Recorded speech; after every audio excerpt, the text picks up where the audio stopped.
Okay, तो अब हम क्वेश्चन नंबर अपने 3 और क्वेश्चन नंबर 4 की तरफ आते हैं। तो हमारा क्वेश्चन नंबर 3 क्या है? Decimal to binary. और क्वेश्चन नंबर 4 क्या है? Decimal to hexadecimal. इन दोनों को भी हम एक एक करके जरा सॉल्व करते हैं। तो सबसे पहले हमारा सवाल क्या है? Decimal to binary. तो मैंने देखे यहाँ पर क्या लिखा हुआ है, अगर हमने डेसिमल से बाइनरी में जाना हो तो हमें क्या करना है? 2 के साथ एलसीएम लेना है। तो अब हम रैंडम कोई भी वैल्यू लिख देते हैं। जैसे मैं यहाँ पर लिख देता हूँ 25।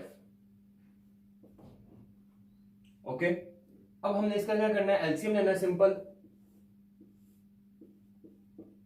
तो एलसीएम हमने इसका किसके साथ लेना है? सिर्फ और सिर्फ 2 के साथ। 2 1 जा 2, 2 2 जा 4, तो यहां पर क्या गया? 2। अब पीछे हमारे पास रिमाइंडर क्या बचा? 1, तो वो अपने रिमाइंडर यहां पर लिख देना। ठीक है, 2 6 जा 12। अब रिमाइंडर हमारे पास कोई भी नहीं है, तो यहां पर क्या आएगा? 0।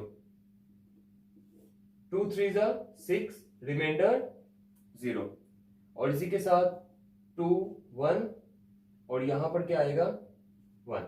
2 1 जा 2, और रिमाइंडर हमारे पास क्या आ गया? 1। एक दफा जरा दोबारा देखें। 2 1 जा 2, 2 2 जा 4, तो रिमाइंडर हमारे पास क्या आया? 1। ये पॉइंट जरा अच्छे से समझ लें, आप लोगों के नेक्स्ट क्वेश्चन भी सोल्व हो जाएंगे। 2 1 जा 2, 2 2 जा 4, तो रिमाइंडर क्या था हमारे पास? 1। यानी कि 12 multiply by 2 is equal to 24। तो 25 में से 24 माइनस करें तो पीछे क्या बचता है? 1। तो ये आपका 1। ठीक है, अगर आपको ना समझ लगे तो 2 को मल्टीप्लाई करें 12 के साथ, आंसर 24 आएगा। उसमें 1 प्लस करें, अगर आपका आंसर 25 आता है तो आपका है ओके, बिल्कुल आपने ठीक लिया इसका।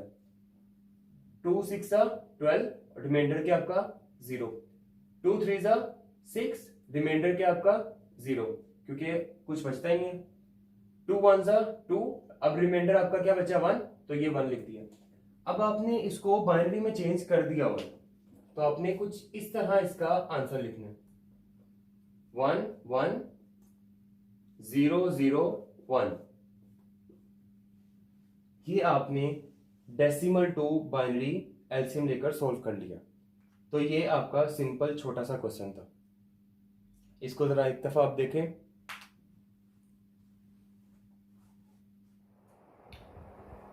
ओके स्टूडेंट्स, अब क्वेश्चन नंबर जरा 4 की तरफ आते हैं। अब क्वेश्चन नंबर हमारा 4 क्या है? Decimal to hexadecimal. जैसे हमने क्वेश्चन नंबर अपना 3 सॉल्व किया डेसिमल टू बाइनरी, इसी तरह हमने क्वेश्चन नंबर अपना 4 सॉल्व करना है, जिसमें क्या करना है? Decimal to binary. अब फिर से हम कोई भी रैंडम वैल्यू लिख देते हैं, जिसमें लिख देता हूं 185। ठीक है, और इसको हमने किस में चेंज करना है?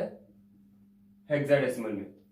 तो 185 का हम क्या करेंगे? सिंपल एलसीएम लेंगे, किसके साथ? 16 के साथ। तो यहां पर मैं बिल्कुल वैसे ही कर लेता हूं। ओके, 16 1 जा 16, टू कैरी 16 1 जा अगेन 16। ओके, अब रिमाइंडर हमारे पास क्या बचता है? 25 में से जरा 16 निकाल दें आप, तो हमारे पास रिमाइंडर क्या बचेगा? 9। इसको अगर मजीद सोल्व करना चाहते हैं, 16 0 जा 0, और रिमाइंडर क्या आपके पास? 11। अब ये पॉइंट आपने अच्छे से समझना है। क्या हेक्साडेसिमल में 11 होता है?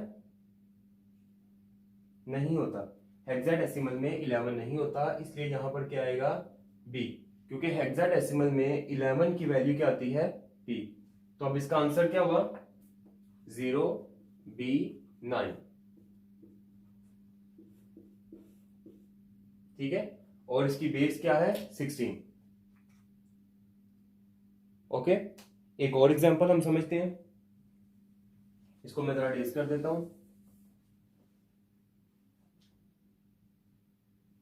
ओके, तो अब हम जरा अपना एक और एग्जांपल से समझते हैं। मैं यहाँ पे कोई रैंडम वैल्यू लिख देता हूँ, जैसे 2 2 5। इसकी बेस क्या है? 10, और इसको हमने किस में चेंज करना है? हेक्साडेसिमल में। तो सिंपल इसका मैं यहाँ पर क्या लेता हूँ? एलसीएम लेता हूँ 16 के साथ।